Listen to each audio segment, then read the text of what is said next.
हरे कृष्णा, राधे राधे। आप सबका स्वागत है हमारे किशोर कुमार के चैनल में। आप सब अंत तक बने रहिए हमारी वीडियो में। अभिमन्यु के पुत्र राजा परीक्षित थे। राजा परीक्षित के बाद उनके लड़के जन्मेजय बने। जन्मेजय एक दिन वेद व्यास जी के पास बैठे थे। बातों ही बातों में जन्मेजय ने कुछ नाराजगी से वेद व्यास जी से कहा कि जहाँ आप सामर्थ्य थे, भगवान श्री कृष्ण थे, भीष्म पितामह थे, गुरु द्रोणाचार्य थे, कुल गुरु कृपाचार्य थे, धर्मराज युधिष्ठिर थे, जैसे महान लोग उपस्थित थे, फिर भी आप महाभारत के युद्ध को होने से नहीं रोक पाए और देखते देखते अपार हानि हो गई।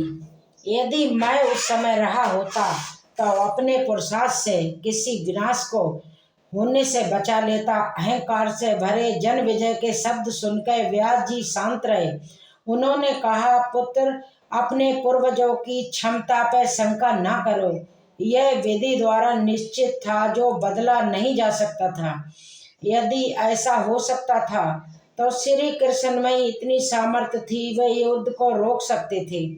जन्मेजय अपनी बात पर अड़ा रहा और बोला, मैं इस बात को नहीं मानता। आप तो भविष्य जानते हैं। मेरी जीवन की होने वाली किसी होनी को बताइए, मैं उसको रोक कर प्रमाणित कर दूंगा कि विधि का विधान निश्चित नहीं होता। व्यास जी ने कहा, पुत्र, यदि तुम यही चाहते हो तो सुनो। कुछ वर्ष बाद तुम काले घोड़े पर बैठकर शिकार करने जाओगे। दक्षिण दिशा में समुद्र तट पर पहुंचेगा। वहां तुम्हें एक सुंदर स्त्री मिलेगी जिसे तुम महलों में ले आए और उससे विवाह करेगा। मैं तुमको मना करूंगा ये सब मत करना, लेकिन फिर भी तुम ये सब करोगे।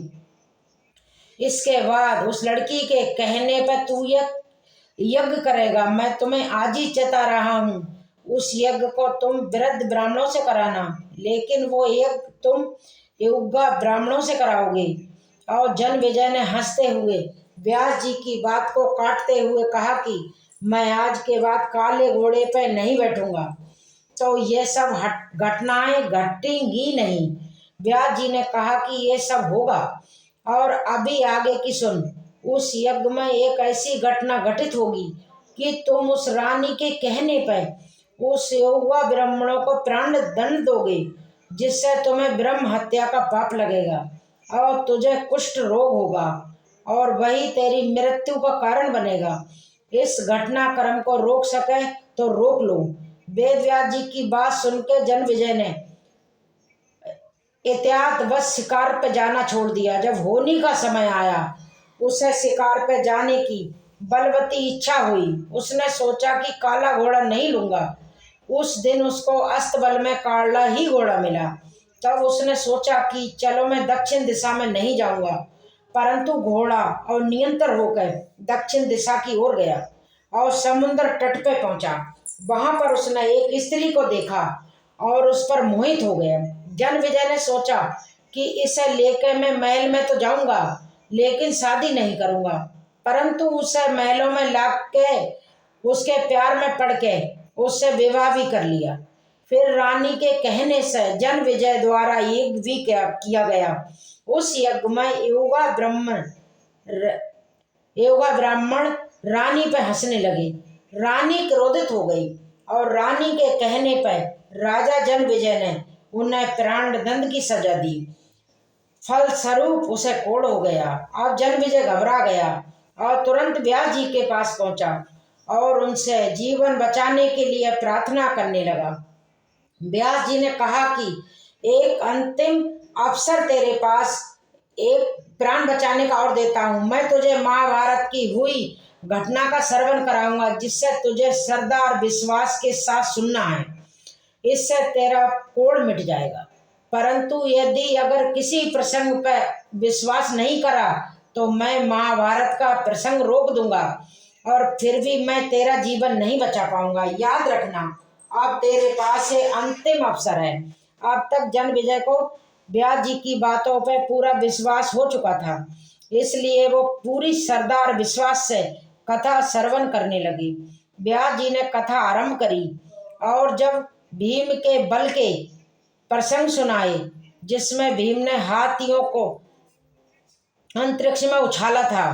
वे हाथी आज भी अंतरिक्ष में घूम रहे हैं। तब जन्मेजय अपने आप को रोक नहीं पाया और बोल उठा कि ये कैसे संभव हो सकता है, मैं नहीं मानता। व्यास जी ने महाभारत का प्रसंग रोक दिया और कहा कि पुत्र, मैंने तुझे कितना समझाया था कि वो विश्वास मत करना, परंतु तुम अपने सौभाग्य को नियंत्रण नहीं कर पाए, क्योंकि यह होनी द्वारा निश्चित था। फिर व्यास जी ने अपनी शक्ति से आह्वान किया और वे हाथी पृथ्वी के आकर्षण शक्ति में नीचे गिरने लगे। तो व्यास जी ने कहा, यह मेरी बात का प्रमाण है।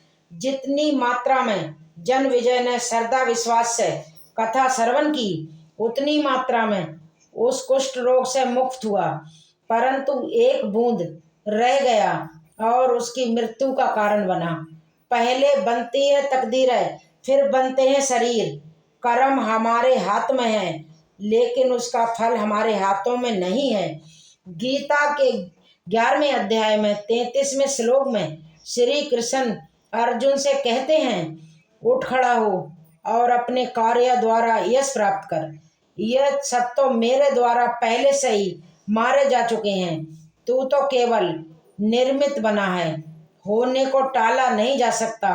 लेकिन नेक कर्म और ईश्वर नाम जाप से होनी के प्रभाव को कम किया जा सकता है।